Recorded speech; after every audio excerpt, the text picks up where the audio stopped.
সালেহ আলাইহিস সালাতু ওয়াস সালামের জাতি সামুদ জাতি ভীষণ গুনাহের মাঝে, ব্যাপক গুনাহের মাঝে লিপ্ত হয়ে যায়, অন্যায় আচরণের মাঝে লিপ্ত হয়ে যায়।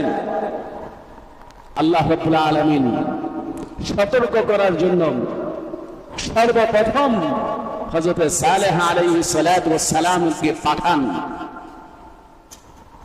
সালেহ আলাইহিস সালাতু ওয়াস সালাম তাদেরকে সতর্ক করেন, কিন্তু আফসোস সামুদ জাতি সালেহ আলাইহিস সালাতু ওয়াস সালামকে উপহাস করতে লাগলো, তার কথা তারা কানে নেয় নাই।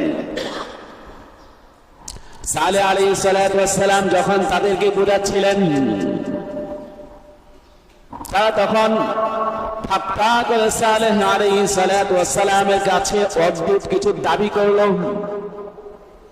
তারা দাবি জানাতে লাগলো, ও সালেহ, তুমি যদি সত্যবাদী হয়ে থাকো তাহলে একটা কাজ করো, এই যে বিশাল বড় একটা পাথর, এই বিশাল বড় পাথর থেকে একটা উটনি বের করে দেখাও।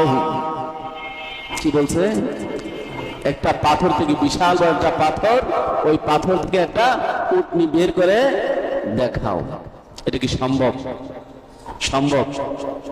কিন্তু আল্লাহ যদি চান তাহলে অসম্ভব কোনো কিছু আছে? সালেহ আলাইহিস সালাতু ওয়াস সালাম আল্লাহর কাছে দোয়া করলেন, আল্লাহ রাব্বুল আলামিন সত্যি সত্যি সেই পাথর থেকে অদ্ভুত এক উটনি বের করে দিলেন। এক উটনি বের করে দিয়েছেন, সত্যি সত্যি। এই যে উটটা বের করে দিয়েছেন, যেটা অসম্ভব ছিল, আল্লাহ রাব্বুল আলামিন সেটাকে সম্ভব করে দেখিয়ে দিয়েছেন। সামুদ জাতির উচিত ছিল সাথে সাথে আল্লাহ তাআলার প্রতি ঈমান আনা, ভালো হয়ে যাওয়া, গুনাহ থেকে বেঁচে থাকা।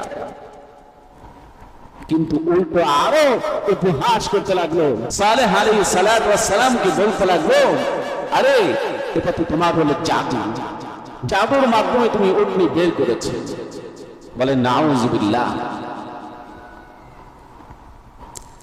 এখন এই যে উটনি বের হয়েছে, এটা ছিল অদ্ভুত এক ধরনের উটনি, সাধারণ উটনির মতো না।